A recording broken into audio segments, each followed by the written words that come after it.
جو دوست مدینہ شریف حاضری کے خواہش مند ہوں اور انہیں یہ جی چاہتا ہو کہ کبھی ان کی قسمت کا ستارہ بھی چمکے اور وہ بھی سرکار مدینہ صلی اللہ تعالیٰ علیہ وآلہ وسلم کی بارگاہ میں حاضری کے لیے جائیں، لیکن ان کے ظاہری اسباب نہ ہوں، ظاہری وسائل ان کے پاس نہ ہوں، تو ایسے احباب جو حاضری اور حضوری کی سچی خواہش رکھتے ہوں اور ظاہری طور پر وسائل اور اسباب نہ ہوں، ان کے لیے یہ بہت ہی پیارا، بہت ہی خوبصورت، نہایت ہی مجرب یہ درود پاک ہے جو ناچیز کے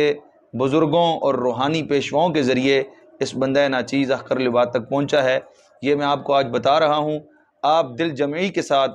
حاضری کی نیت سے کثرت سے اس درود پاک کو پڑھیں گے تو انشاءاللہ تعالیٰ آپ کے ظاہری اسباب و وسائل نہ بھی ہوں تو سرکار مدینہ صلی اللہ علیہ وسلم کی نگاہ رحمت و شفقت ہوگی اور بہت جلد آپ کو اس عظیم دربار کی حاضری نصیب ہوگی۔ یہ درود پاک آپ نے کثرت سے پڑھنا ہے، بغیر تعداد کے، روزانہ